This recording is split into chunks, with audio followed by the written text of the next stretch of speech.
Well, here we are again in Ruth. When we left off last time, it was March or April. We know that because the barley harvest was in, which means that the spring rains had passed.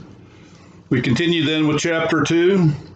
Now Naomi had a relative of her husband's, a worthy man of the clan of Elimelech, whose name was Boaz. We don't know how close the relationship is, but somewhere in the family. And Ruth the Moabite said to Naomi, "Let me go to the field and glean among the ears of grain after him in whose sight I shall find favor." And she said, "Go, my daughter." We see the relationship between Ruth and Naomi still solid. Ruth is not just the daughter-in-law, but here the daughter. And we see also that there's somebody special who they've singled out. Naomi, at this time, whether she's actually looking to find a husband for Ruth, we're not sure, but she is certainly looking to find somebody in the family who will take better care of them. So Ruth set out and went and gleaned in the field after the reapers, and she happened to come to the part of the field belonging to Boaz, who was of the clan of Elimelech. And behold, Boaz came from Bethlehem, and he said to the reapers, "The Lord be with you." And they answered, "The Lord bless you." Our liturgical responses obviously are nothing new. The Lord be with you. We say in church, when I was growing up, it was, "and with thy spirit." These days, you're more likely probably to hear, "and also with you," but the same thing, the blessing of God to each other. And then Boaz said to his young man who was in charge of the reapers, "Whose young woman is that?" And the servant who was in charge of the reapers answered, "She is the young Moabite woman who came back with Naomi from the country of Moab."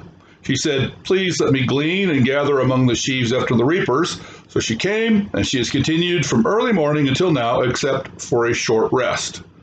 So here we have, in just the past few sentences, Ruth the Moabite, the woman who came from Moab, and then again, she's the young Moabite. We're not going to get rid of it this easily. That idea of Moab and everything that it stands for is an important part of this. But so then is what's going to come from it. The reputation that Ruth had just for coming back with Naomi is already being enhanced because she's been working hard all day long. "Please let me glean." She came, she's continued from early morning until now, except for a short rest. An understandable rest when you're out gleaning, which is picking up the grain that the reapers left behind. Gleaning was not only allowed, it was required by the Lord. It was supposed to be set up so that the poor of the area could come into the fields after the harvest had gone through and could pick up any grain that was left behind. And it was actually punishable by the Lord to gather up anything that your reapers initially missed.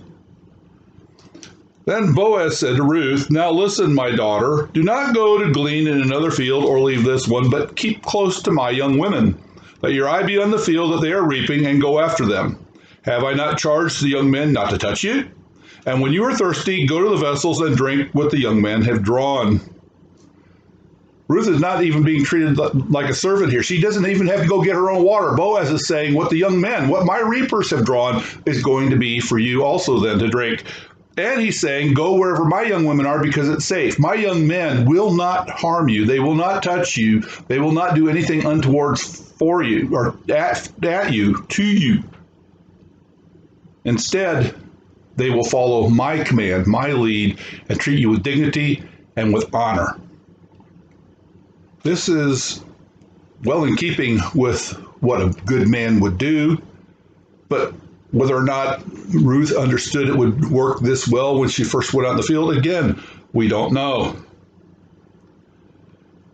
Then she fell on her face, bowing to the ground, and said to him, "Why have I found favor in your eyes that you should take notice of me, since I am a foreigner?"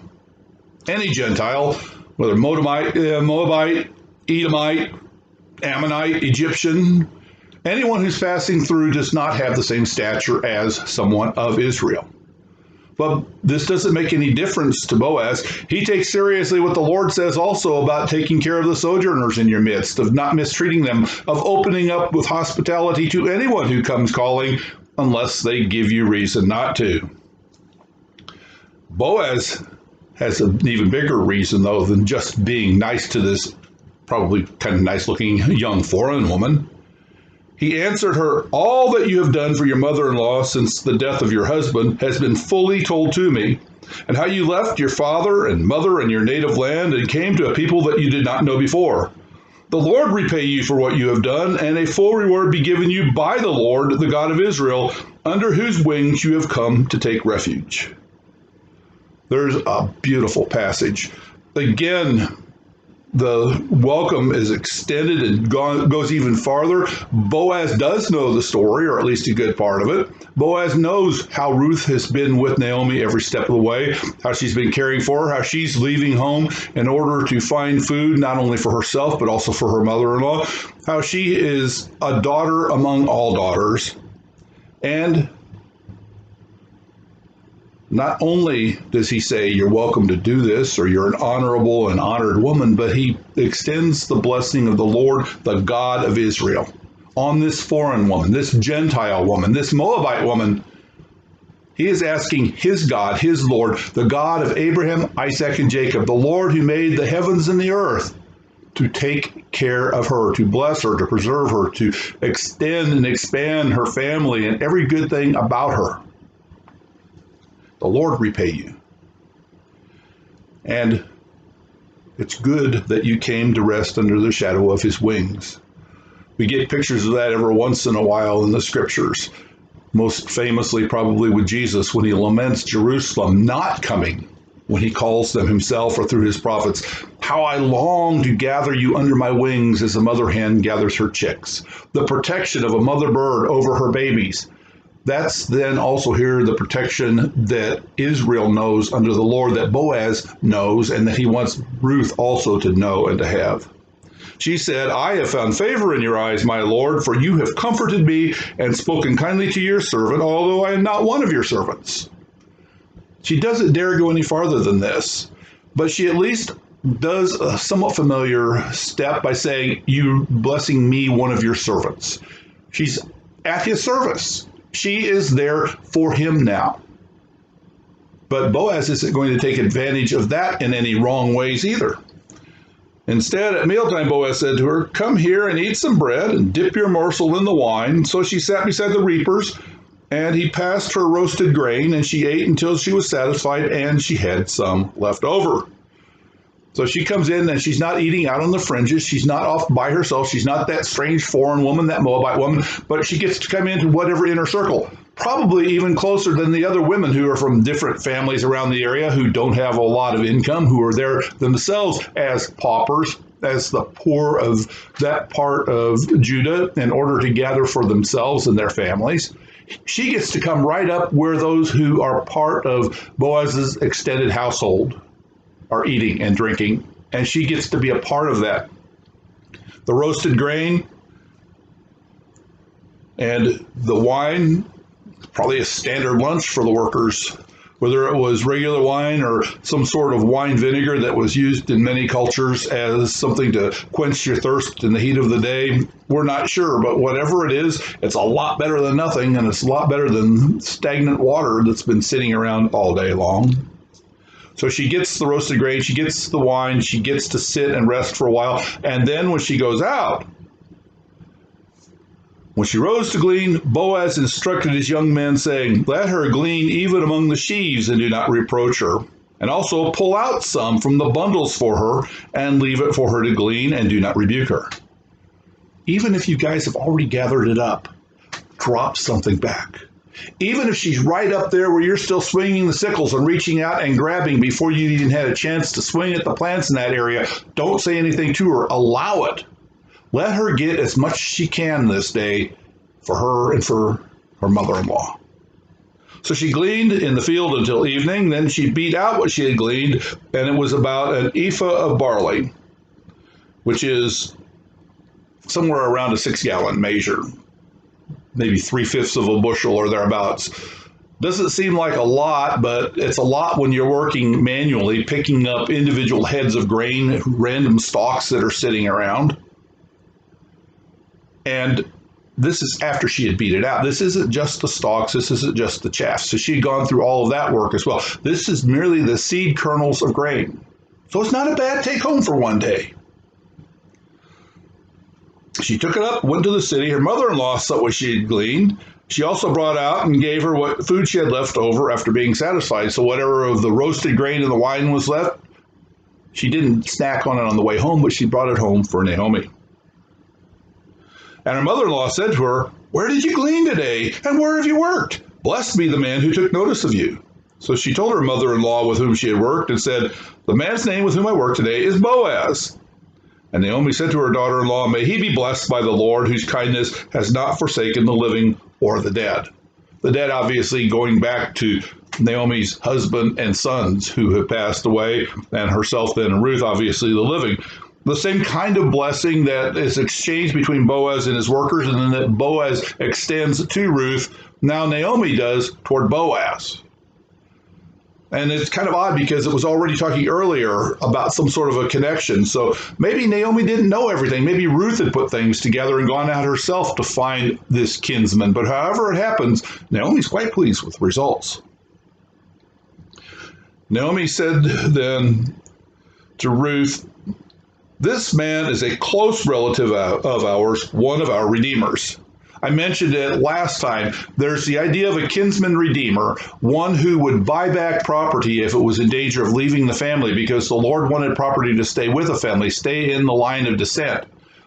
And only under extraordinary circumstances would it not go from father to son and on down through the lines, or even father to a daughter to a son a lot of times, depending on who was born, who died, and all of that. But that extent was supposed to go straight down because the Lord wanted everybody in Israel to have their own land within their family, within their clan, within their tribe.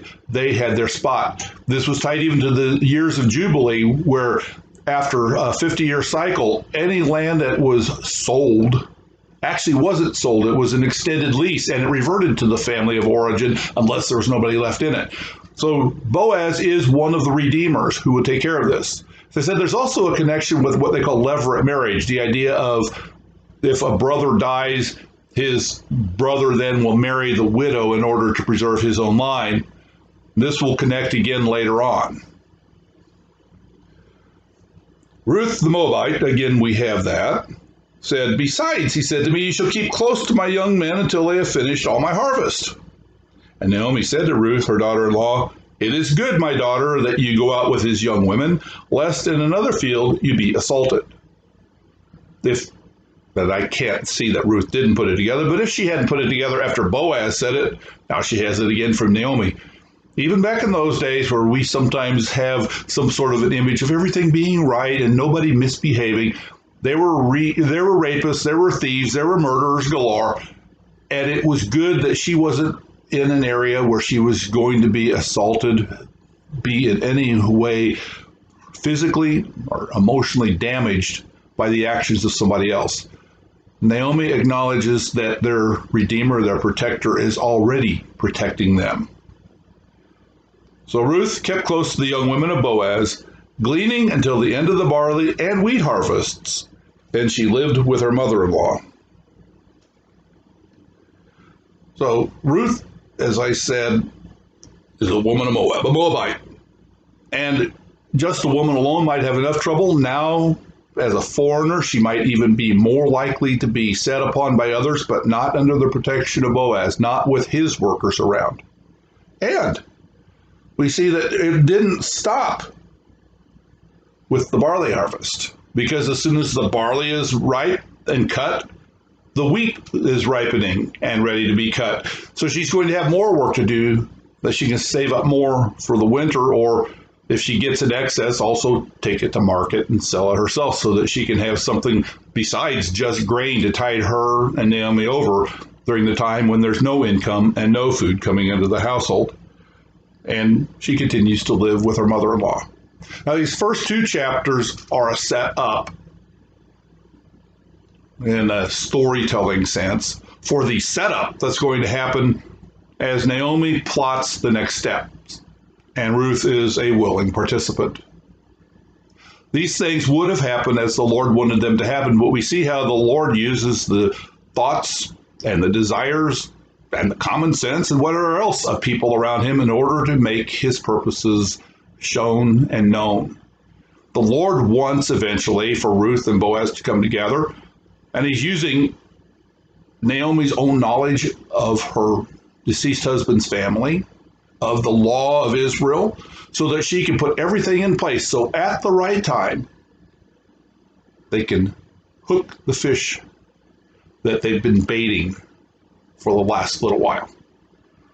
And it is sort of a story like that. Ruth dangles herself as bait on the hook of matrimony. She sets herself up not as the poor, helpless damsel in distress, but as a woman who is hardworking, industrious, kind, generous, thoughtful, and also then in a bit of distress. And if it's not sympathy that captures Boaz, it's certainly all of those positive emotions that he has for her because of all of her positive deeds. And we'll see then how all of this comes together. How this Moabite woman from this nation that comes from a shameful background will come into the family of Israel. And we'll see also how God uses the lowest and least among us in order to make his purposes greatly known, and how he redeems even those who don't seem like they need a redemption, or worse, those who are beyond redemption. Because not only will we see a Moabite coming into this family tree, we're going to pay attention to a few of the other rascals and scoundrels who are already here or who are yet to come. You look at all of these people as it extends to the family all the way up to Jesus. And you see, there were a lot of sinners with a lot of sins, not just little petty ones, big, nasty, ugly ones. And the Lord was pleased to call them his own, to be born of their stock, to be an heir of Lot and his daughter, and the incest of Moab, to be an heir of other shameful deeds that will happen down the line, to be an heir of Adam and Eve, the first sinners. Because as their heir then, he makes them his heirs, as he dies and gives them the inheritance of forgiveness and eternal life. So next time then, we'll step on into chapter 3 and continue the narrative and see how these things all work together. And then finally in the joyous chapter 4 and the celebration that's still going on and will go on into life everlasting. God bless you until the next time.